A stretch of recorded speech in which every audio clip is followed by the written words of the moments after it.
Covid-19, the new normal and virus hit sporting arena. As governments around the globe slowly start easing restrictions and lockdowns and bring some sort of semblance to a normal life, the sporting world too are tying up their shoelaces to a possible return to action.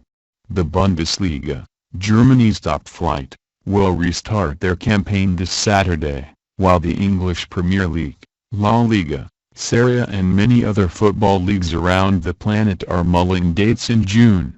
The UFC, the hugely popular mixed martial arts, MMA, event, was one of the first to resume when the interim lightweight title fight between Tony Ferguson and Justin Gaethje played out in the United States last Saturday. As we still continue to grapple with the COVID-19 pandemic, players have already started training in some of the leagues, but with social distancing measures in place.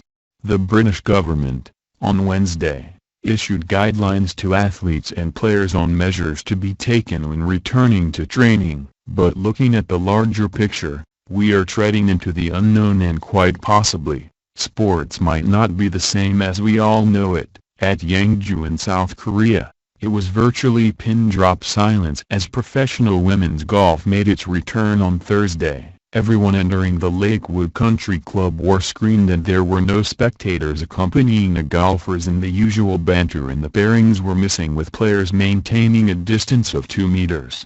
They wore masks before and after their rounds but were given the option to use or not use it during the round. They couldn't touch the pin without gloves and had to eat their meals without any company. As far as football is concerned, pitches will be disinfected along with the corner flags. Players will have to maintain distancing and not indulge in groups. They won't have access to locker rooms and dining areas. With no showers, the players would have to return in the same training gear back to their homes. More importantly, players have been told to avoid tackling, the most important ingredient on what football is based. Far away in Latin America, where football is more than a passion, the players will have to do away with the age-old tradition of rival players swapping shirts at the end of a game, as well as spitting and kissing the ball.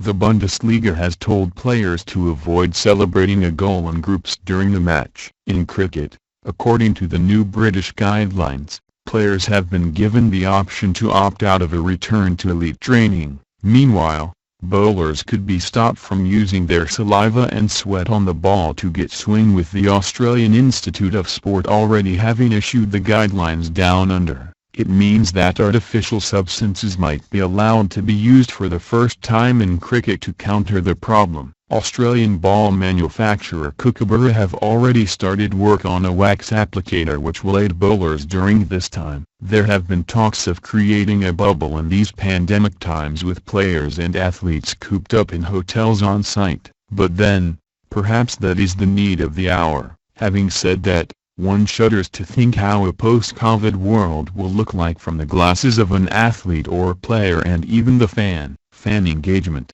Among many other things like tackling, swapping shirts, celebrating a goal with teammates and fans, having a go at a corner stick, yelling at the referee or arguing with an opponent, are the essence of sport. Those and the emotions, joy and despair, is what makes sport, sport. Without them, it might just turn into a world of robots. Hope it doesn't come to that.